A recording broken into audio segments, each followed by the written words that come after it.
Hello dear friends, welcome to our channel Rajendra Samrat Academy.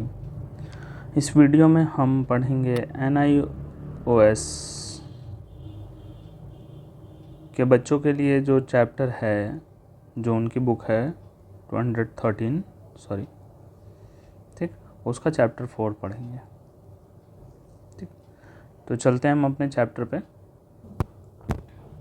इस video में हम पढ़ेंगे चैप्टर 4 आधुनिक विश्व। ठीक, जो हमारा जो चैप्टर 4 है, थर्ड था आधुनिक विश्व का फर्स्ट पार्ट, और ये है आधुनिक विश्व का सेकंड पार्ट। ठीक है, तो आधुनिक विश्व मतलब मॉडर्न हिस्ट्री जो होती है ना, उसमें ये दो पार्ट करके इस चैप्टर में दिया गया है। ठीक है, चैप्टर 3 एंड 4 चैप्टर में दो पार्ट में मॉडर्न हिस्ट्री, लेकिन ये इंडिया की नहीं वर्ल्ड की दे रखा है। ठीक है ना, तो ये ध्यान देना। तो जैसा कि हम शुरू करते हैं अर्थ से ही। ठीक है ना, ये आपका चैप्टर 4 है। ठीक, आधुनिक विश्व का दूसरा पार्ट है चैप्टर 4। तो हम इसको यहाँ अर्थ से ही शुरू करेंगे। ठीक है ना, औद्योगिक क्रांति ने सामाजिक तथा आर्थिक परिवर्तन को प्रारंभ किया, जिनके चलते कृषक समाज आधुनिक औद्योगिक समाज में बदल गया। औद्योगिक देशों को अपने उद्योग के लिए कच्चा माल तथा अपने उत्पादों के लिए बाजार चाहिए था। इसी कारण अविकसित देशों को औपनिवेशिक बनाने की आवश्यकता पड़ी, जिसके परिणाम स्वरूप साम्राज्यवादी शक्तियों के बीच ईर्ष्या द्वेष उत्पन्न हुआ, जो विश्व युद्ध का कारण बना। अब जो अविकसित देश थे, जैसे छोटे मोटे देश थे, ठीक है ना, उनमें कह सकते हैं कोई डेवलपमेंट नहीं था, लेकिन उनके यहाँ बहुत सी चीज़ें ऐसी पाई जाती थी जिनकी उन्हें वैल्यू नहीं थी। ठीक है, जैसे छोटे बच्चों को 10 रुपये दे दो, 5 रुपये दे दो, तो पैसा सिर्फ पैसा जानता है। ठीक है, और वो कुछ नहीं जानता, मतलब जैसे बंदर क्या जाने अदरक का स्वाद वाली बात होती है।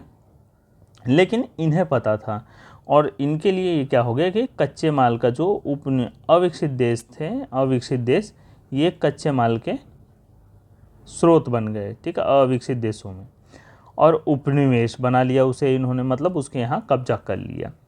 अब ये उस चीज़ को तैयार करते थे, तो इन्हें बेचने के लिए भी क्या चाहिए था, एक बाज़ार चाहिए था। तो बाज़ार भी इन्होंने बना लिया था। कच्चा माल जहाँ से लाते, अविकसित देशों से, और उनको उपनिवेश अपना बना लिया था। अब यही चीज़ देखते हुए, जब एक पावरफुल इंसान है और दूसरा पावरफुल, अगर उसको पता लगा कि भाई ये ऐसा कर सकता है, तो हम इससे ज़्यादा पावरफुल है, तो हम भी इसके ऊपर कब्जा करेंगे। इसमें क्या हुआ, 2-3 देश आपस में लड़ गए। अब 2-3 देश लड़ गए तो 4 देश ऐसे बड़े बड़े देश आपस में लड़ गए, तो ये क्या हो गया, एक विश्व युद्ध का रूप धारण कर लेता है। कारण क्या क्या हुआ था, तो इसके बारे में हम इस चैप्टर में जानेंगे। तो ये आधुनिकीकरण को लेके ही इसमें जो कि विश्व युद्ध तक की घटनाएं पहुंची थी, जिसमें द्वितीय विश्व युद्ध में जानते ही हो जापान का बहुत ज़्यादा नुकसान हुआ था। ठीक है, 2 विश्व युद्ध अब तक हो चुके हैं, तीसरा होते होते रुक जा रहा है, जैसे रशिया और यूक्रेन का चल ही रहा है। वहाँ से नाटो की सदस्यता के चक्कर में अगर ऐसा हुआ तो बहुत ज़्यादा नुकसान हो सकता है, अगर तीसरा वर्ल्ड वार हुआ तो। ठीक है, आते हैं हम अपने चैप्टर पे। औद्योगिक क्रांति के दौरान हुई नवीन प्रौद्योगिकी परिवर्तन। अब औद्योगिक क्रांति के दौरान नवीन और प्रौद्योगिकी परिवर्तन क्या क्या थे, कपड़ा उद्योग लगाया उन्होंने, भाप का इंजन बनाया, बड़ी मात्रा में उत्पादन करने वाला पहला उद्योग था। सबसे पहले कपड़े का ही ज़्यादा उत्पादन, अरे पहले सब बहुत लोग ऐसे थे, तो धीरे धीरे कपड़े का ही उत्पादन हुआ, सब खरीदने लगे, धीरे धीरे कपड़े पहनना शुरू किया। भाप का इंजन बनाया 1764 में, 1764 में जेम्स वाट ने भाप का इंजन के डिज़ाइन और दक्षता को दोगुना सुधार किया। मतलब पहले छोटा मोटा एक इन्वेंशन किया उन्होंने, फिर उसके बाद और उसमें पावर बढ़ाई और ज़्यादा उसको डेवलप किया, ताकि वो एक इंजन, मतलब एक ट्रेन के रूप में तैयार हो सके। पहले एक डिब्बा बना, फिर 2 डिब्बा ऐसे जोड़ के, मतलब ज़्यादा जैसे पावर उसकी बढ़ाते गए तो ज़्यादा लोड वो लेके चलता गया। इसमें कोयला और लोहा ज़्यादा यूज़ किया गया। भाप का इंजन कोयला और लोहे के आधुनिक उद्योग की आधारशिला रखी गई।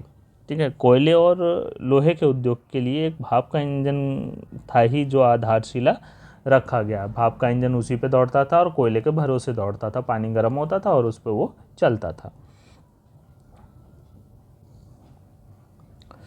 बात करते हैं परिवहन की। परिवहन और संचार का साधन 1700 में पुल और सड़कों का निर्माण हुआ। शीघ्र ही इंग्लैंड में भाप इंजन रेलवे ट्रैक पर माल को ले जाने लगे।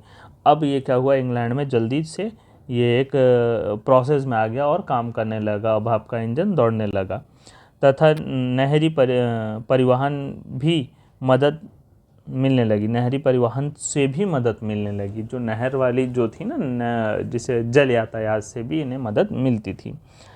टेलीग्राफ तथा टेलीफोन की खोज ने पूरे विश्व में संचार को सुगम बना दिया। अब जैसे पहले होता था कि चिट्ठी भेजते थे, फिर जाती थी, फिर वहाँ से उसका जवाब आता था, पता चला किसी चीज़ का जवाब, हाल चाल अगर पूछ रहे हैं वहाँ से, जब तक जवाब आया यहाँ से चिट्ठी लिखने वाला ही दुनिया से जा चुका है। तो कई बार ऐसे हुआ करता था। लेकिन अब क्या हो गया, तुरंत नंबर डायल किया और उधर फ़ोन मिलाया, हेलो हाय, दोनों तरफ से हाल चाल ले लिया, पूरी बात क्लियर हो गई। और अब जब से मोबाइल फ़ोन आ गया तब से तो और ज़्यादा इजी हो गया।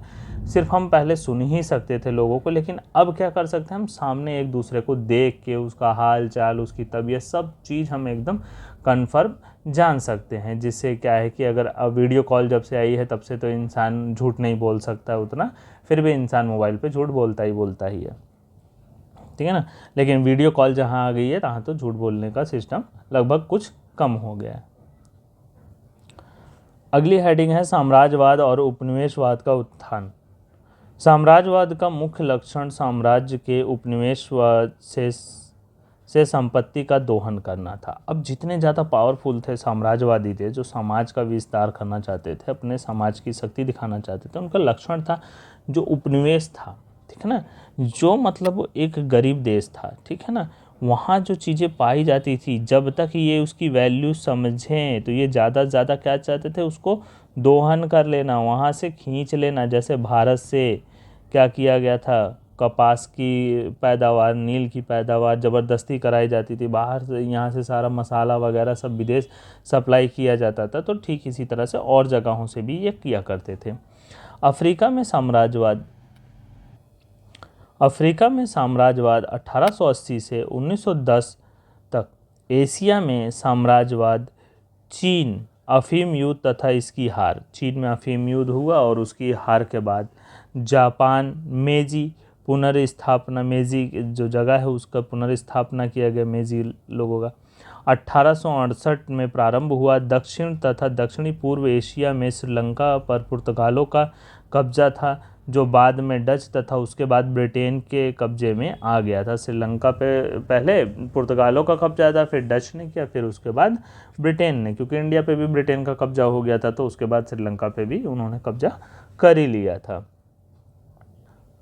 अब जो साम्राज्यवाद था इतना फैला, इससे प्रभाव क्या पड़ा, इसने एशिया तथा अफ्रीका दोनों की संपत्ति का दोहन किया। अब ये पहले पढ़ लिया हमने कि इनका काम क्या था, दोहन करना संपत्ति का। तो इसने एशिया और अफ्रीका दोनों से संपत्ति का दोहन किया, उसके कच्चे माल तथा बाजार का शोषण किया, औद्योगिक माल को यहाँ बेचा गया, जिससे उपनिवेशों की अर्थव्यवस्था नष्ट हुई। भारत में उन्होंने हमारी खुशहाल अर्थव्यवस्था को नष्ट कर दिया था। कैसे नष्ट किया, इसका कारण देख लो। कपास जो होता था ना, कॉटन बॉल जो होती थी, वो यहाँ से ये ले जाते थे कौड़ियों के भाव, एकदम मतलब रद्दी के भाव कह सकते हैं, मतलब 1 रुपये में ले गए, ये 1 रुपये किलो यहाँ से ले गए पर केजी, ठीक है ना। अब यहाँ से ये इंग्लैंड पहुँचे, ठीक, इंग्लैंड, वहाँ से इसने रिसाइकिल किया और इसको कपड़ा बना के, ठीक है ना, कपड़ा बना के पैकेटों में ले आए। अब ये जो 1 रुपये किलो ले जाते थे, ये यहाँ लाके कम से कम 100 रुपये किलो बेचते थे, 100 गुना बेच लेते थे। ये इन्हीं का माल इन्हीं के सर रख दिया करते थे, लेकिन बस उसको रिसाइकिल करके डबल महंगे तौर पे बेच दिया। इस तरह से इसको पूरा बर्बाद कर दिया था। और इन्हीं कारणों से होने से आपस में सब लड़ने शुरू कर दिए कि नहीं, मुझे चाहिए, मुझे चाहिए, मुझे चाहिए। तो सब आपस में लड़ना शुरू कर दिए, जिसके वजह से क्या हो गया कि प्रथम विश्व युद्ध की नौबत आ गई। प्रथम विश्व युद्ध के कारण, ये इम्पॉर्टेंट है, ठीक, प्रथम विश्व युद्ध के कारण क्या हुए, एशिया और अफ्रीका के उपनिवेशों के बंटवारे से युद्ध के हालात पैदा हो गए। अब वो कह रहे थे कि नहीं, इतना हिस्सा हमारे पास होना चाहिए, इतना हिस्सा हमारे पास होना चाहिए। ऐसी स्थिति बनने की वजह से प्रथम विश्व युद्ध का कारण पैदा हुआ। 19वीं सदी की आखिरी तिमाही में जर्मनी इंग्लैंड का मुख्य प्रतिद्वंदी बन गया था। अब जर्मनी और इंग्लैंड आपस में दुश्मन बन गए थे। 1882 में जर्मनी, ऑस्ट्रिया, इटली ने अपनी विरोधी शक्तियों के खिलाफ आपसी सैन्य सहायता की संधि ट्रिपल अलायंस पर हस्ताक्षर कर दिया। अब ये तीन देश मिलके क्या हो गए, ट्रिपल अलायंस। अब ये तीन देश मिलके ट्रिपल अलायंस हो गए थे। 1907 में इंग्लैंड, रूस, फ्रांस ने ट्रिपल अलायंस पर हस्ताक्षर किया। अब ये 1907 वाला जो ट्रिपल अलायंस है ये अलग है और 1882 वाला अलग है, तो ये दोनों अलग अलग लिख लेना, ठीक है। 6 देश थे जिन्होंने तीन देश मिलकर ट्रिपल अलायंस बनाए थे, एक 1907 में, एक 1882 में, ठीक है। दो परस्पर शत्रुतापूर्ण विरोधी समूहों के उद्भव और यूरोपीय शक्तियों के बीच तनाव और संघर्ष ने यूरोप को दो गुटों में विभाजित कर दिया। अब दो गुट बन गए थे, एक तो ये, फिर से यहाँ से देख लो, एक ग्रुप तो ये हो गया था ट्रिपल अलायंस, इंग्लैंड, रूस, फ्रांस, और जर्मनी, ऑस्ट्रिया, इटली, ये सब यहाँ पे हो गए थे। तो इन्होंने, अब ये दो बड़े बड़े गुट हो गए, तो ये आपस में टकराव के लिए तैयार हो गए थे।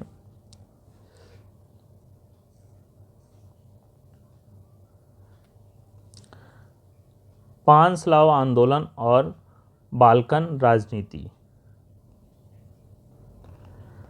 अब इसमें कारण कैसे हुआ, आयोडिक फ्रांसिन्स और फ्राइडिनेट की हत्या युद्ध का तत्कालिक कारण हुआ। एक लीडर थे जिनकी हत्या हो गई थी, जिसके कारण ये युद्ध तत्कालीन युद्ध का कारण बन गया था, मतलब तुरंत ही। अब जैसे कोई लीडर है किसी का, कोई फेमस लीडर मर गया तो पब्लिक क्या करेगी, विद्रोह कर देती थी, तो युद्ध का कारण हो गया।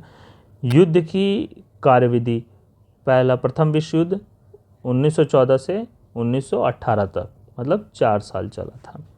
प्रथम विश्व युद्ध अगस्त 1914 से शुरू हुआ और नवंबर 1918 तक चला।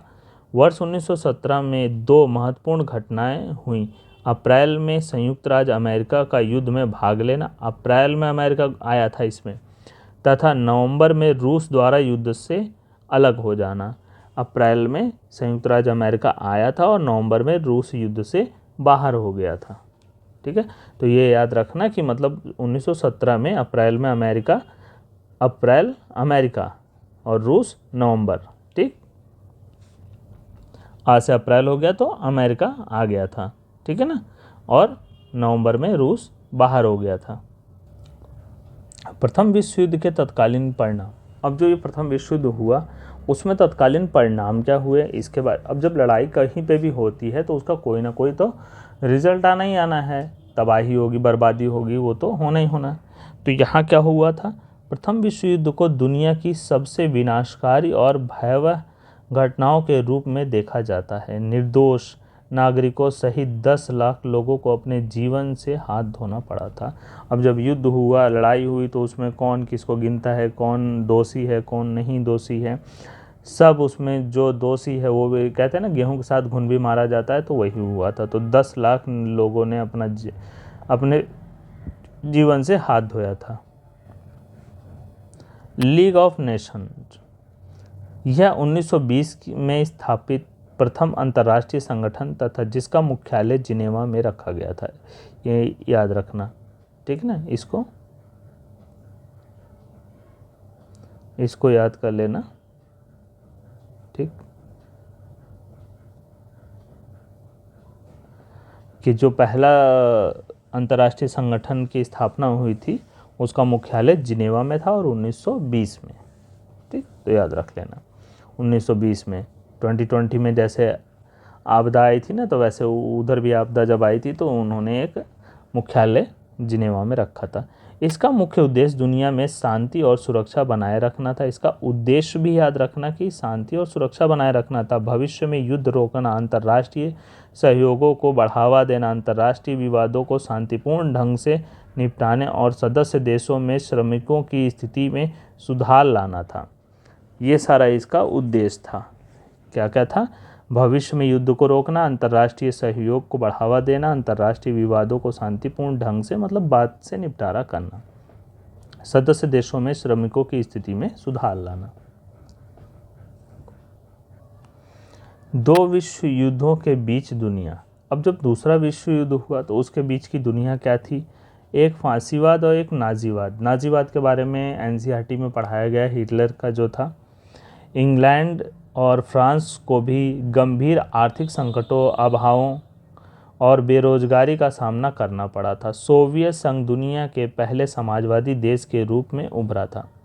समाजवादी देश, पहला देश सोवियत संघ था। केवल यही एक देश था जो 1929 को महामंदी से प्रभावित नहीं हुआ था। 1929 में जो महामंदी आई थी, महामंदी मतलब मार्केट डाउन हो जाना, पैसे की बहाली, एकदम बदहाली हो जाना, तो ये सोवियत संघ था जो नहीं हुआ था इसमें, जिसका बुरा हाल नहीं हुआ था। जबकि अन्य सभी पश्चिमी पूंजीवादी देशों को आर्थिक महामंदी का सामना करना पड़ा था। ठीक है ना, सभी पूंजीवादी देशों को महामंदी, जो पश्चिमी देश थे, पश्चिमी मतलब इधर से समझ लोगे तो इधर वाले देश, ठीक है ना, ये भारत जो है पूरब में आता है, ठीक है, उत्तर पूर्व एशिया में आता है। तो भारत में एक चीज़ ये भी है कि भारत में आज तक कभी महामंदी नहीं लगी, आर्थिक मंदी नहीं लगी है, ये भी याद रखना।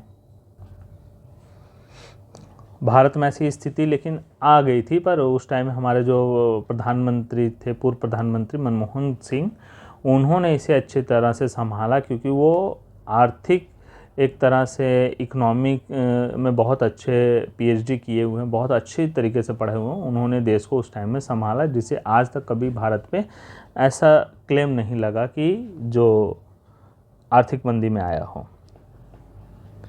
प्रथम विश्व युद्ध के बाद संयुक्त राज्य अमेरिका 1929 में अत्यधिक उत्पादन के कारण सबसे खराब आर्थिक संकट से ग्रसित हुआ। ज़्यादा उत्पादन कर दिया तो भी बेकार हो जाता है, कम कर दिया तो भी सबको नहीं मिलेगा, ठीक है ना, ज़्यादा हो गया तो फिर सस्ता हो जाता था वो। जापान एशिया का एकमात्र ऐसा देश था जो साम्राज्यवादी देश के रूप में उभरा। अब इसके बाद जापान उभरा साम्राज्यवादी देश में। अब फिर इसने अपनी शुरू कर दी दूसरे दो विश्व युद्धों के दौरान जापान एशिया का एकमात्र देश था जो साम्राज्यवादी देश के रूप में उभरा। दो विश्व युद्धों के दौरान जापान एक मजबूत सैन्य शक्ति बन गया। भाई जापान की टेक्नोलॉजी सब जानते जानते कितनी ज़्यादा अच्छी थी, ठीक है, लेकिन अब नहीं है। उसकी यही चीज़ इसको लेके डूब गई थी। ये अपनी सैन्य शक्ति पे ही क्या है ज़्यादा घमंड करने लगा था और सभी देशों पे कब्जा करना शुरू कर दिया था, सबसे भिड़ना शुरू कर दिया था, ठीक। इसने फांसीवाद का समर्थन किया था। फांसीवाद मतलब अर्थ कर देना, किसी चीज़ को ज़्यादा ही सपोर्ट करने लगना, किसी चीज़ को ज़्यादा ही बढ़ावा देना है कि मतलब पूरा ये अपने सैन्य शक्ति पे क्या करने लगा था, पूरे सभी देशों पे कब्जा करने की कोशिश करने लगे थे, ठीक। तो वही अमेरिका फिर बाद में आता है, अमेरिका की एंट्री होती है और इसे फिर वो रोकता है। द्वितीय विश्व युद्ध। लीग ऑफ नेशन भविष्य में होने वाले युद्धों को रोकने के उद्देश्य में नाकाम रहा। अब ये आपको याद रहेगा कि लीग ऑफ नेशन क्या बना था, भविष्य में युद्ध हो जो ना हो उसको रोकने के लिए, आपस में टकराव, कोई मतभेद, बातचीत से मामला सुलझाने के लिए लीग ऑफ नेशन का निर्माण हुआ था, ठीक है ना जिन्हें, लेकिन ये विफल रहा। 1939 में द्वितीय विश्व युद्ध शुरू हो गया। किसकी वजह से? जापान उसमें शक्तिशाली उभर के साम्राज्यवाद उभरा था, ठीक है ना। फांसी और नाजी पार्टियों ने युद्ध को गौरवान्वित किया तथा अपने लोगों को वादा किया कि युद्ध के द्वारा वह अपने देशों का खोया हुआ गौरव वापस ले आएगा। अब इसमें हुआ क्या था कि जब प्रथम विश्व युद्ध हुआ था तो इनके ऊपर कुछ संधियां लाद दी गई थी, इनका देश पे कब्जा कर लिया गया था, कुछ चीज़ें छीन ली गई थी। तो इन्होंने वादा किया था, फांसी और नाजीवाद ने, ठीक है ना, हिटलर ने वादा किया था कि हम इससे क्या करेंगे, अपने देश का गौरव सम्मान वापस लाएंगे। तो पावर में आने के बाद इन्होंने वही करना चाहा था, जिसकी वजह से क्या हुआ, द्वितीय विश्व युद्ध आ गया। ब्रिटेन और फ्रांस इत्यादि पूंजीवादी देश होने के नाते सोवियत संघ के साम्यवाद का प्रसार रोकना चाहते थे।